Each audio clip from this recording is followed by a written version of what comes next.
You've been listening to The Mountain Gardener with local expert Ken Lane. Join the conversation every week as he answers timely garden questions. Email Ken a question directly from your phone to his desktop through the web at wattersgardencenter.com. That's Waters with 2 T's, gardencenter.com. Now welcome back your host, Ken Lane. And it is time. You've got not time. In the next 2-3 weeks, by the end of the year, you need to really think through your irrigation, your well house, where water is. As water freezes, it expands and breaks things up. And so you want to protect at least the most valuable pieces of your irrigation. So it starts with the irrigation valves. Now in the ground, typically in the ground, you'll see a box with a lid on it. And inside that box, you'll see 1 or 2 or 3 or 4 valves that run your irrigation. Like I've got 8 valves. Most irrigation has 2 to 4 valves. And so your clock, wherever that irrigation clock is typically where it's comfortable, in the garage, side of the building. There's a wire that goes from that computer irrigation clock down to those valves. And that computer runs or turns on and off the 12-volt signal, those valves, opens up the solenoid or closes it. And so if you freeze one of those valves in the ground, you have to replace them all. It's very expensive. You got to dig it up, make a brand new manifold is what they call it, that manifold, the different valves.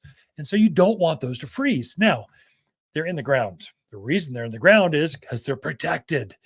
And so mostly, and this is broadcast all over Arizona, a lot of different elevations, but here in the Central Highlands, typically the code is 18 inches. You need to have water and sewer pipes 18 inches because that's below the frost line. So look where your frost line is, and you want to have those valves. The ground just is not going to freeze solid, not going to turn to ice that deep. So we get a little bit of a frost line here in Prescott Valley, Chino Valley, these areas.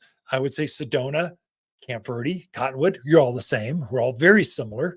And so there's not a real frost line. If we do freeze, the ground gets a little chunky or icy. We usually pick through it and keep on going. So we don't deal with a lot. Now, you folks in Williams, Flagstaff, White Mountains, Durango, the higher elevations. Okay, yeah, it can be a little bit deeper. And so just don't let those valves freeze. Once the ground freezes down to the valve level, it'll freeze and it'll break open the water inside that valve will expand and break open the valves. Now, you folks in Flagstaff, those areas, you're actually blowing those lines out. So you're making sure no water's in there. I never do that with mine because that's a pain in the derriere. It's just, I want to be able to use my irrigation through winter. So I keep them activated. What I do a little trick. So what's the best insulator you could possibly have? It beats even that pink insulative cotton candy stuff that's in your house. Dirt, soil. So I'll get a bag of potting soil, a bag of manure, a bag of mulch, something I'm going to use next spring. I take those home. I'm taking them home right now. And I'm going to lay it down on top of my irrigation box. And I've never had a valve freeze, never had an issue ever.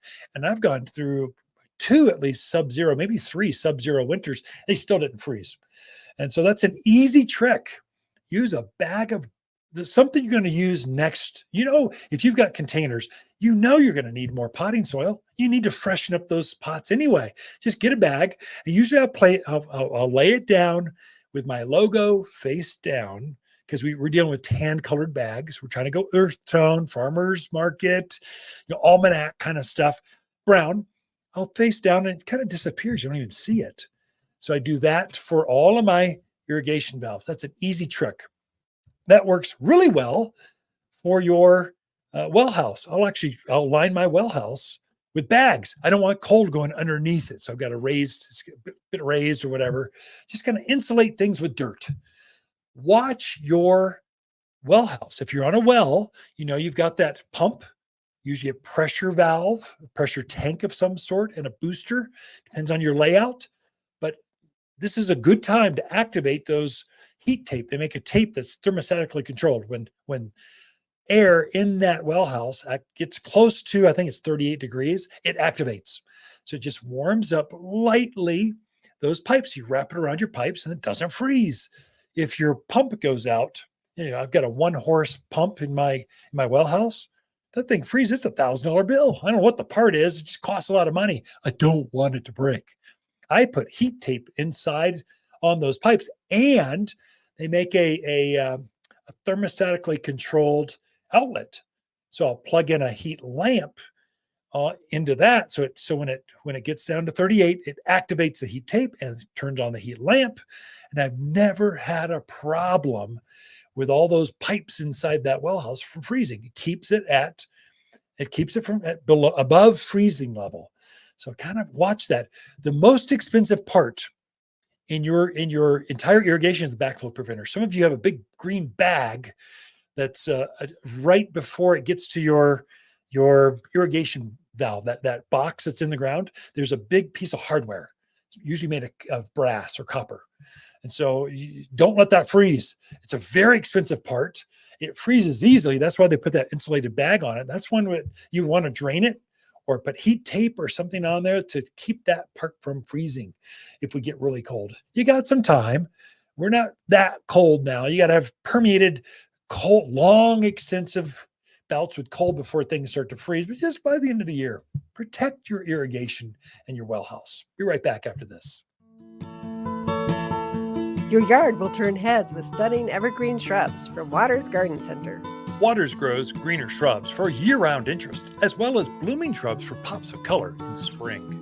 Attract birds with a tall privacy hedge and the berries that follow.